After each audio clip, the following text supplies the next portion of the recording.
বিসমিল্লাহির রহমানির রহিম। আজকে আনন্দ ঘনভরা মন নিয়ে আমি পাবনা সদর হিমায়তপুর ইউনিয়নে গ্রাম থেকে গ্রাম অঞ্চল, চরভাঙা অঞ্চল, অবহেলিত, বঞ্চিত, লাঞ্ছিত, মেহনতি মানুষের পাশে কিছু সময় অতিবাহিত করলাম। তাদের দুঃখ কষ্ট আমি অতীত থেকেও জানি, আজকেও আমি দেখে গেলাম। আমি যে রাস্তার উপরে দাঁড়িয়ে আছি, এই রাস্তাটি ৬ নম্বর ওয়ার্ড হিমায়তপুর। আপনার ভগীরথপুর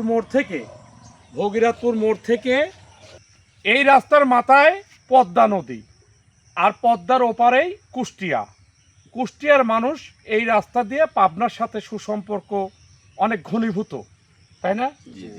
তো এই রাস্তা দিয়ে হাজার হাজার মানুষ, কৃষকেরা হাজার হাজার একর জমি কৃষি আবাদ করে তারা জীবনযাপন করে এবং মান উন্নয়নে কৃষি হচ্ছে তাদের একমাত্র জীবিকা নির্বাহের একটি পথ। সেই জীবিকা নির্বাহ করতে গিয়ে এই রাস্তায় বহু মানুষ অ্যাক্সিডেন্ট হয়ে মারা গিয়েছে, গাড়ি অ্যাক্সিডেন্ট হয়েছে, কৃষকেরা তার ফসল ঘরে তুলতে পারে না, চিকিৎসা ক্ষেত্রে রুগীরা হাসপাতালে পৌঁছাতে পারে না, বিপদ হলে পুলিশ তার ভ্যান নিয়ে আসতে পারে না, অ্যাম্বুলেন্স আসতে পারে না, আগুন ধরলে ফায়ার ব্রিগেড আসে না। এই অবহেলিত এলাকার মানুষ মিলেই আমরা চরবাসী, তাই না? এই চরবাসী আজকে তাদের অবহেলা থাকার কারণে তারা বিভিন্নভাবে পিছিয়ে পড়েছে।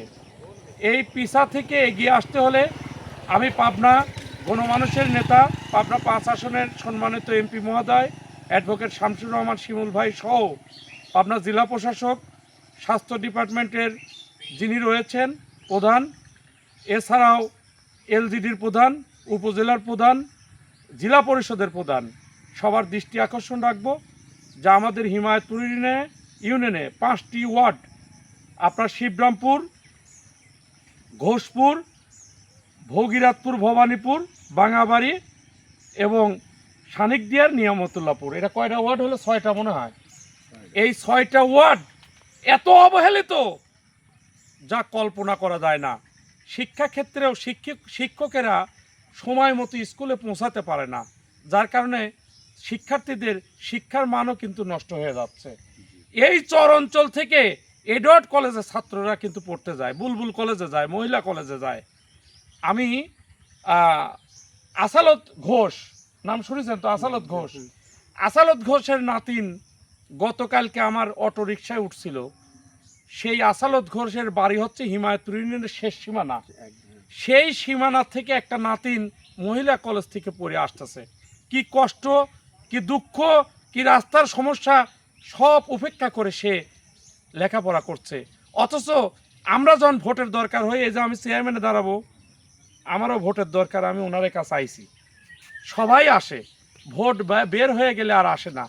তো এবার আমরা একজন গণ্যমান্য ব্যক্তি পাইছি, কাজের মানুষ পাইছি, একটা উন্নয়নের উপকার আমাদের মাননীয় এমপি সাহেব, তার আবার উন্নয়নমূলক কাজটা কিন্তু এই চর অঞ্চল থেকে শুরু, তাই না?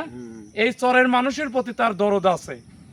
আমি মাননীয় এমপি সাহেবকে অনুরোধ রাখবো, এই ঘোষপুর, বাঙাবাড়ি, ভগীরথপুর, ভবানীপুর, নিয়ামতুল্লাহপুর, সানিকদিয়ার এবং শিবরামপুর এই এলাকাগুলোকে একটু ডেভেলপমেন্ট করার জন্য, স্বয়ংসম্পূর্ণ করার জন্য আমার যে 40 দফা কাজের নমুনা করা আছে, এই 40 দফা কাজগুলো করে দিলে ইনশাল্লাহ ইনিরা বেঁচে যাবে।